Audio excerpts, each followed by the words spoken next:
Hello and welcome to my first live stream of 2024. I'm realizing that maybe I need to lift up my camera a little bit. So that's why it's good to have all these boards in my studio that I use for pressing my items. But I'm going to lift you guys up here just in a second. Let's see. Whoa. All right, so today I am working on something that I actually really enjoy doing, which is making paper packs. But I figured since I'm going to be at the workbench, I would talk a little bit about my goals that I had in 2023.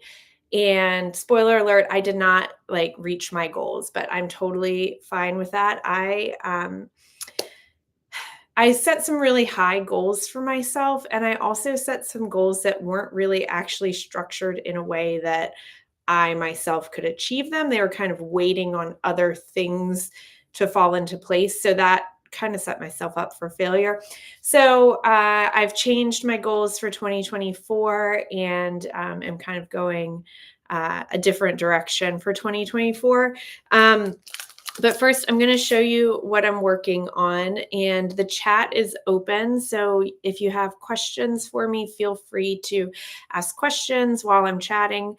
It can be about what I'm talking about. It can be about bookbinding in general, things like that. So what I'm working on right now is making some scrap paper packs. So just for instance, I have all these little teeny pieces of paper that throughout the fall and winter, when I was working on projects, if I got to the end of a sheet of paper and I couldn't, it's just too small for me to use, I would put it in these little glassine envelopes.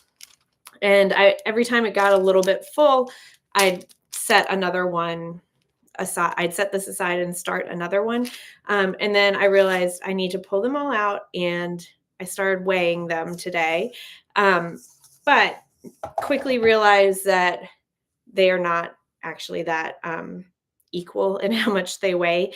So what I'm going to do while I'm talking to you all is go through and kind of reorganize them so that they're equal weights. And then these will go up on my website. I know there's a popular thing in January to do Junk Journal January.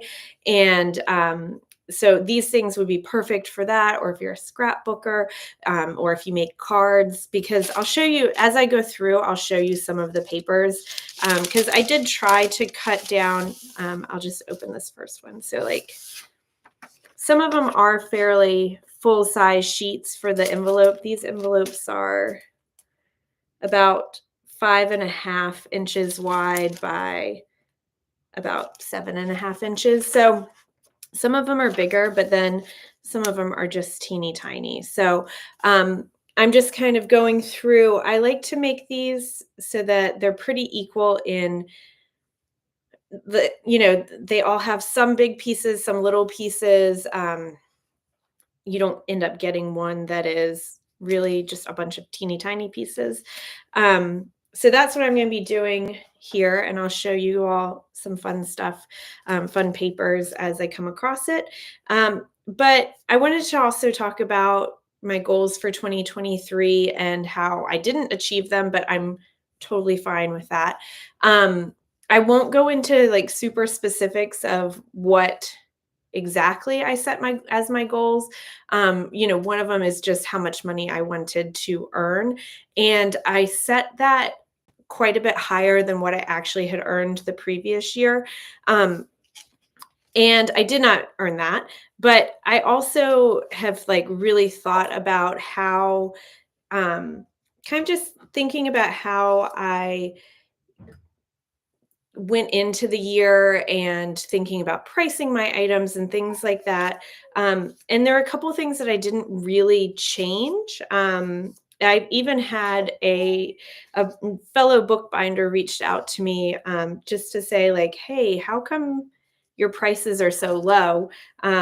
Which I didn't take offense to. But I've just kind of been thinking more and more about pricing and things like that. If you are also a maker, a bookbinder, or you make something by hand, that tension of Well, somebody can go buy, for me, they can go buy a journal at the Dollar Tree and it's just a few dollars.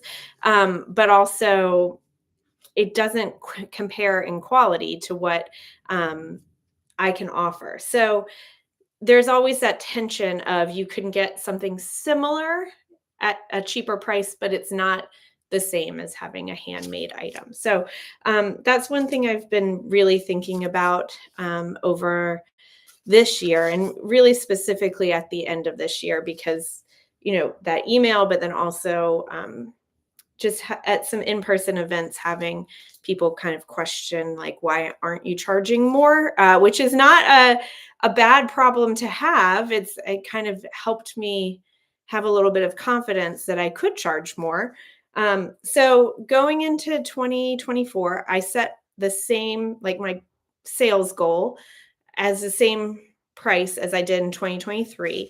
But I have better ways of achieving it this year. So I think that it's going to be a little bit more manageable, a little bit more, I just have a different way of thinking about things with it. Um, Also, one of the other goals that I have is to kind of, in 2023, it was to build out my affiliate links where possible. And I do have some affiliate links that I share. I personally am only going to share stuff that I believe in. I'm not going to hit you over the head with the links all the time. Um, I think I get so many questions just kind of on a regular basis about what I use and products I use. I started a web page with all the links just because it's so much easier to say, here's my web page, go there. I've got it all listed, as opposed to replying to every comment and saying, here's the specific thing you're looking for. It's easier to it saves me time and workflow just to make sure that it's like all in one spot. So I kind of did a good job last year of starting that, like, structured of, here's where my links are and all that. But now this year, I'm really, like, thinking I would like to move into actually earning a paycheck with it. It's one of those things that, like, yes, I'm an artist, but it's just another revenue stream to continue building out. And I'm going to tell people where I get my stuff anyway. So if they want to click through and it doesn't charge them anymore, it's kind of a win-win situation. So um, that's kind of one of my other things. I now actually, instead of just being like, I want to grow that part of my business, I actually built out a structure for doing so. And that's something I didn't do in 2023. I think the theme of my 2023 goals was like, this is what I want to achieve, but I didn't put any structure into place as to how I was going to achieve it. So, 2024, I'm actually trying to be a little bit more structured. Now, of course, we're on January 4th, and I'm like, yes, I am, like, hitting all these goals. I'm being structured. I'm doing all this stuff. Um, we will check in a month. I mean, the big thing is I live and die by my calendar. So I have written stuff out on my calendar to, like, both looking at a monthly view, but then taking that monthly view and putting it into the actual days. So each day I'm just looking at what I'm doing.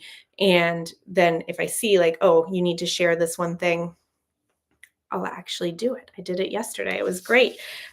Because I have to have it broken down into small bits. If it's just this, like, nebulous, do this thing, then how do you even get to that thing, right? You have to have some structure. This is one of the things about working for yourself that's hard, is that I'm the only one who's going to be kind of taking care of keeping things moving. And, I'm not immune to being like, oh, I want to do this new project over here. So I have to really make sure that I'm keeping, like, a through, um, like a strand through, and making sure that I'm on schedule. Okay, so I just went through the first packet and I'll show you some fun papers. I already shared this one. And I really like this one too. I don't know if you can see that. It's kind of like almost Art Deco design. Let's see what else I've got in here. This is another paper. snippet that I had. I got kind of towards the end of the season, and I only put out a few of them before the end of the year, and I don't think I put anything online. I think that's part of what I'm gonna do next week and over the next month really is I have a few items that I never photographed, and I'm gonna try to work those into my shop updates. Also, I really like this one. It's kind of like 80s inspired, but still fun. A lot of these are thicker cardstock. Some are like this. This is more of a washi paper, and I'm trying to show you there's like golden highlights. It's a little hard to see here, but this one I just used in my most recent book that has one of the teeny tiny case journals. And then this is that same repeating design, but it's got the gold shimmers on it. So you see, it's a lot of different things that are different sizes. What I'm doing right now is trying to sort them all into general sizes, and then also type of paper, because I have a lot of paper, like this one's a thin paper, but decorative, more like square cardstock, little thin strips. I have a lot of just solid color quality paper that is, both in small strips, but also I have it in kind of different sizes. So I'm trying to just organize this stuff. This is super shimmery. And this packet has some gridded paper. You can see that. So just kind of trying to get stuff organized. That way, when I go to put the packets together, I can kind of like pull. I have 1, 2, 3, 4, 5, 6. I have 6 packets, so that's perfect. I like having not a huge amount that I'm trying to do all at once, because it is hard to put together something that has a really nice mix if it's you're trying to put together 10 of them at a time. I really love this paper too. This is golden shimmery, but it's also bees in a little honeycomb design. So got a lot of stuff like that. I mentioned earlier, if you have questions, feel free to put them in the chat. Let's see. It can be about what I'm doing. It can be about bookbinding or goal setting. Yeah, I am looking forward to 2024, but I'm also really realistic that it's just a new month. We can be super excited about what we're doing, and it's good, but also not everything has to change just overnight. It's totally fine if it's just kind of status quo. All right. A lot of blank, colorful paper in here. And now this packet has a lot of my marbled paper scraps. So this is one, I think I made this one maybe into a little hardcover book. But I'm going to start putting these together. I need to start marbling paper again. That would be ideal for me to start doing.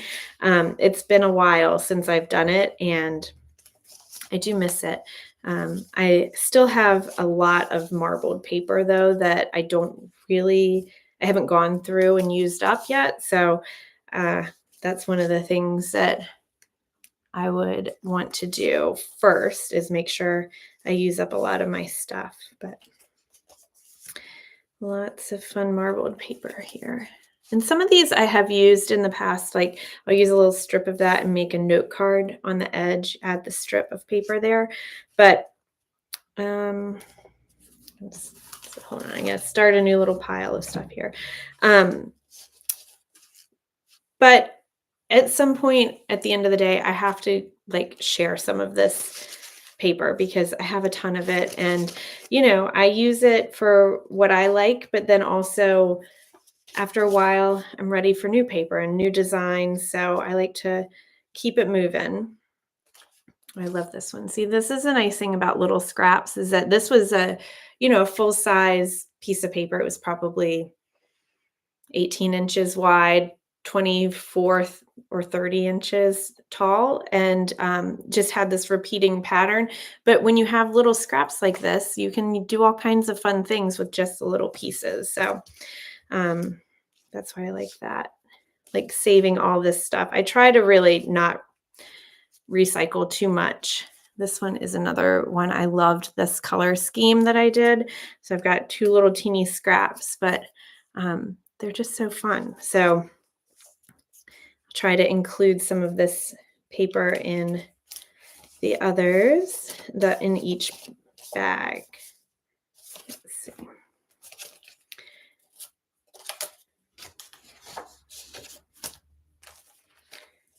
I've got a lot of cardstock too. So it's a nice little mix of,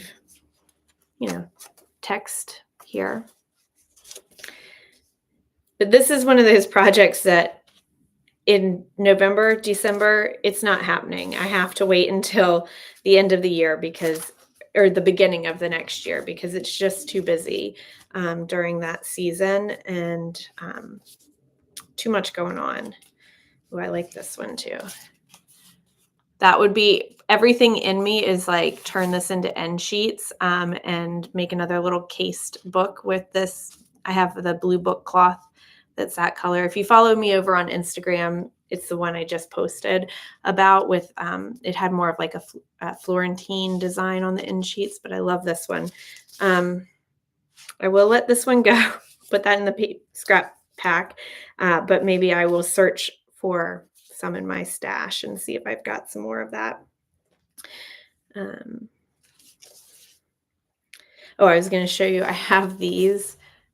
So if you have followed my work and seen the floppy disks, they're diskettes, but the books that I make out of diskettes, they all come with, I buy them in packages of 100. So I'm sure I get 100 of these little stickers, labels for the discs, because they were meant to be discs or to be labeled originally. And so I have so many of those. I have started, I don't know why at the very beginning I didn't include them in my packages. Like if you bought a disc book, you would get a label. Didn't do that originally. I have finally started doing that. So that is I'm going through some of them, but I have hundreds of them. So if you ever need some labels or want them to just kind of go with like scrapbooking stuff you have, just message me. I have tons of them. But I'll put some in each packet that I do. I'm also going to include a notebook in every package, because I have a handful of notebooks that I didn't sell at the end of this year, and I want to clear them out. I'm moving away from selling stuff like notebooks on my online shops. I have an Etsy shop and I have my own website, and I definitely am posting more on my own website lately. But Etsy does in the past, Etsy has done a better job of handling items that have first class shipping. Now, my website now does that much better. It may end up that I transition away from Etsy this year. That's not on my vision board or anything like that, my goals or anything, but I'm starting to, it's been a thought for a very long time of how long I'll be on Etsy and how much material I put on Etsy. Right now, it's just a very limited number of listings there. If you have questions about Etsy, or if you also are on Etsy and have a similar kind of questioning of the dynamic of being an independent seller on Etsy, would love to chat about that. Yeah, so it's I don't know where I was going with that. As I say that, all these scrap packs will be available on Etsy because they're easy to kind of move through and sell on Etsy. But as the year goes on, I am trying to put more of my items back on my own website. I have a little bit more control there, so that's nice. This one has a lot of like shimmery paper in it too, so that's something it'll be good because as I mentioned at the beginning of this, making these throughout the fall and winter, it kind of like each pack I tried to have 2 or 3 going at a time so that if I had, say, like 4 little pieces of a certain paper, I could spread them out and it wouldn't all 4 of them go into one. Um, but this will help me just even further spread stuff out, so that it's not just all one type of paper or similar items there, even though the designs are different. I love this one. Um, but it is a lot of I love this type of stuff just to see all the designs once again, but then also to kind of put everything together. Um, like I said, I'll put them with a notebook as well. And maybe I'm gonna kind of just search through my um, all my backlog of stuff and see what I have in terms of other things that I want to tuck into these and give extra stuff um, to anybody who is interested in getting paper packs. So it's fun. I've done these a couple times before, and other people will, tag me in their creation. So it's always fun to see the different papers. This is one, it's so simple, but I love the colors and just the very simple design. I love working with that paper. This one I got in a paper swap probably 4 years ago. I've never done anything with it, but somebody could do something fun with this Pegasus unicorn. I don't know. Is it a Pegasus if it has a horn and wings, or do unicorns have wings? I don't know, but it also involves donuts. That one has a donut on its horn. So I'm going to pass that one on to somebody else now, and you can do something fun with it. Yeah, so it's kind of fun to go through all these and see. I put in more labels in this packet, so we will spread those out. All right, I've got 3 more. I'm halfway through, and I may kind of wrap up my live stream there unless you all have questions. Mostly, I would say this is the next couple packets are also going to be similar. But I'll just show you as I take this out. So the finished product will basically look like this. It'll be in a glassine envelope, and you can kind of see how there are different sizes of papers in there. And like I mentioned at the beginning, I'm just going through because some of them were like over 3 ounces, some were 1.5 ounces. So I want to make sure that they're all kind of the same, very similar ounces, and then I'll put them up online. But so you get a whole bunch of different papers, and then the bigger pieces are at the back. But it's going to be a total mix of like, this is washi paper. Then some more like handmade paper. That white paper with the silver is handmade. And then just some, nice quality, colorful paper. I loved this paper. This was one of my favorites. So if you've been following me for a while, you've seen this one as well as this one. That's the nice thing is like, if you have followed me on Instagram for a while, you will recognize the papers that I use in here. Then these are some offcuts from my vintage marble ones that I just made this summer. This curry color, it's a little bit hard to see here on the camera, but I love that curry color. But I try to include a good mix of like patterned, and the green is kind of textured. You can see it there. More labels. And then, some bigger pieces that are florals, and all kinds of card stocks. I've even put in a little bit of book cloth. Um, just because if you are a scrapbooker, it's a fun texture to use. Also, if you're getting into bookbinding, that's one of those things that I was a little hesitant to buy book cloth at first. Um, but it's kind of nice to like get a sense of what it actually feels like. And I was hesitant because I wasn't sure if it was really like worth it to use book cloth versus just like something else. There was this thing that I got when I first started, and it was a roll of book tape. Not like, don't think like 1980s book tape that's sticky. It was the book cloth, but instead of being paper-backed, it just was sticky backed. And it was probably, what is that?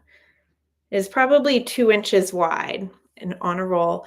And I used that for some of my first projects, but they all had to obviously be a certain thickness or less because then it wouldn't work. So anyway, I have included some book cloth scraps. Again, I love the little scraps because it really lets you highlight different tiny pieces. Like this one is a marbled paper I made, but it almost looks like it has little hearts throughout. Like, look at that. How cute is that? So that's why I like scraps, because sometimes you just get that little snippet. And if you're using it on a really small project, it gives you that time to, really highlight that. Well, that's very cute. I'm gonna have to put this on my Instagram before I put that in with a paper pack. But anyway, so just finishing up, it looks like the last kind of pieces here are mostly the marbled papers. There's this really fun paper that I used for a project a couple years ago. These were all the covers. And so it's on one side, it's a flat black cardstock, but this side is like a webbed material on top of it.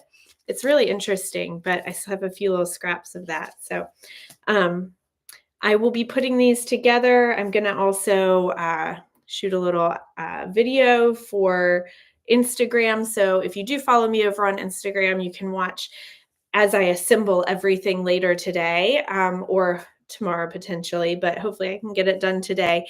In my studio, by the time it's like 1 o'clock, the light comes in from this way and it's terrible for recording anything. So I've got about a little less than an hour to get it done. But thank you so much for watching. I hope this was interesting, hearing me chat about goals for the year and kind of wrapping up last year and seeing some of the papers that I use. And I hope you have a great day, and I will see you next time. Bye.